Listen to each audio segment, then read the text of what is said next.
For the first time of my life, I know who I am. My heart belongs to no one but Egypt.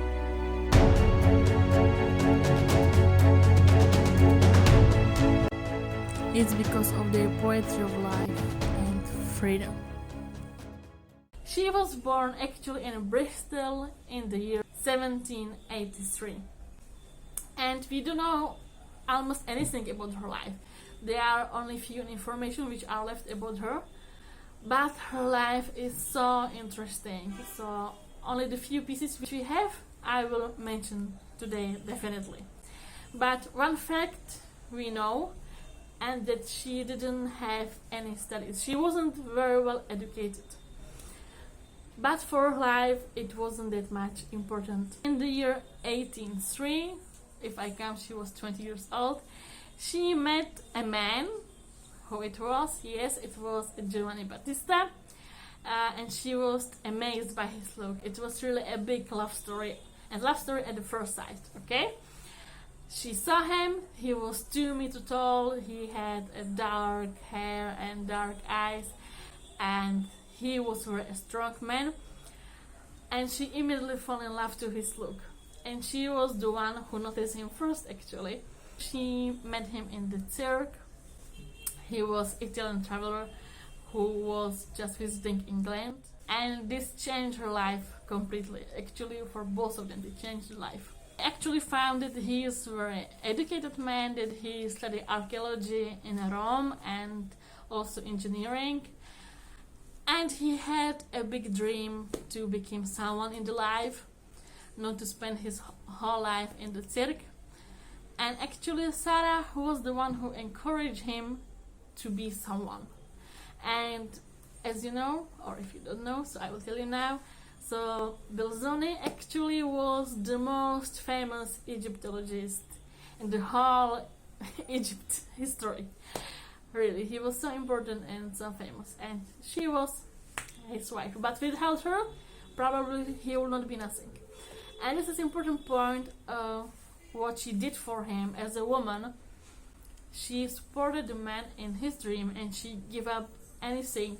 Maybe she had also her dream, right? As any woman has, but we don't know this. But however, she gave up everything for him, just for him to encourage him and to be someone. So because of her, he became explorer. In the year 1815, both of them as a couple, they reached Egypt. And Belzoni started to work here in Egypt as civil engineer, right under the governor Ali Pasha, and soon he was hired to care about antiquities of British Museum. Then slowly Battista started his career, and he started to explore Egypt and make a lot of journeys and expedition all over Egypt, but he didn't take Sarah with him. Most of the time Sarah was staying alone in Egypt, in different places, in Cairo, in Aswan, even in Abu Simbel, in Philae temple. She was staying alone, absolutely alone. I swear, she had only paper and pen with her all the time. But because she was a clever woman, so she was searching about the tradition and custom and habits of the Egyptian people, of the normal Egyptian people, and especially Egyptian women. Is that what exactly my idea, which I wanted to do here in Egypt? So I found actually someone before me did it. I'm not the first one, neither the last one. I'm something in the middle I don't like. However, back to the Sarah. She wrote a very interesting thing about Egyptian women. I will not now say it because the things which she wrote about Egyptian women are really not good. And if I compare of what I wrote about Egyptian men and you get angry at me, you will be maybe mad of what she wrote. But basically, she criticized Egyptian women so much because of the jealousy and envy and how they look at each other all the time. However, if you are interested about it, you can always find it on the internet. However, her writing, she included in her husband's work the Mr. Belzoni's trifling account of the women of Egypt, Nubia and Syria.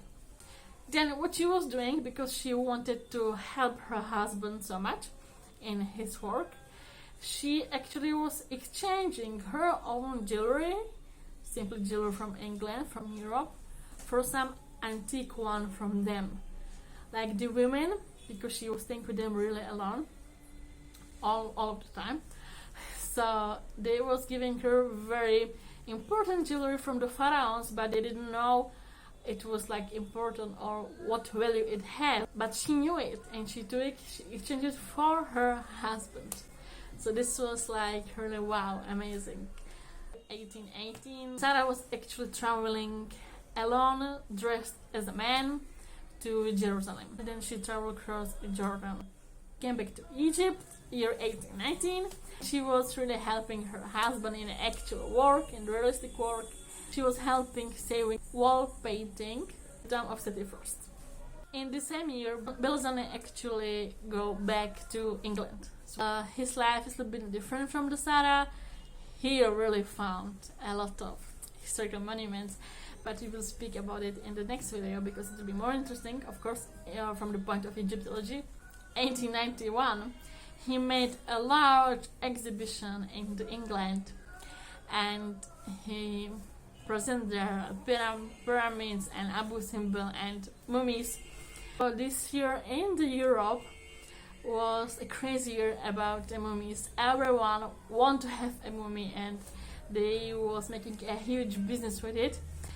It's actually a dark side, not of Egypt but of Europe for me. But however, Belzoni was the first one who showed this to the Europe.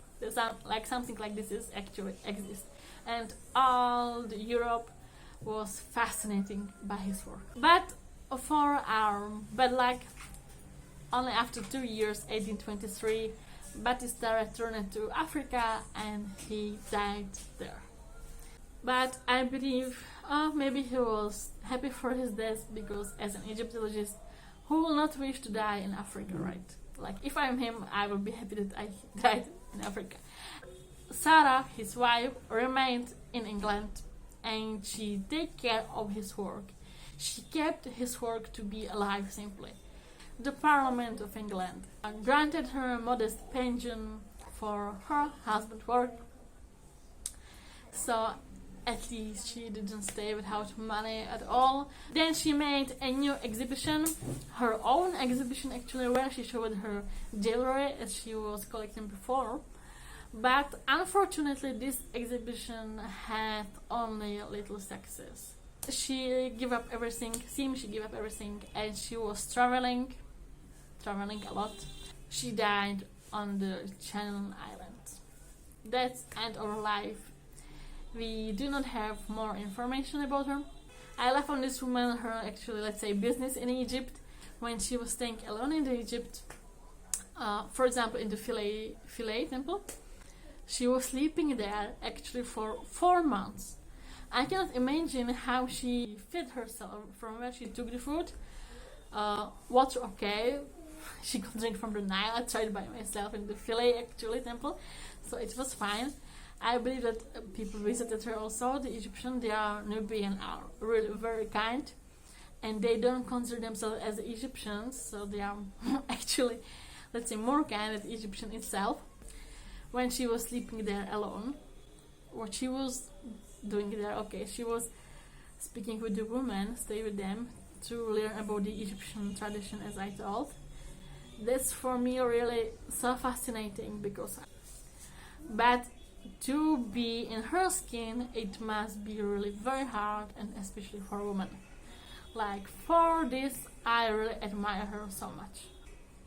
She actually didn't know the language of the people, but as I know from my information, she learned it. She learned Arabic or Egyptian Arabic to speak with the people at the end. She was able to do it. But without anything, no one helped her. She was relieved by herself. And still, we have to count that she was really supporting her husband, really very hard supporting. Not only did she help him to learn about the people, but he had his down moments, downside, and she was supporting him always, even by the words, by the love, and it actually worked. Without her, he will never succeed on what he did in his work.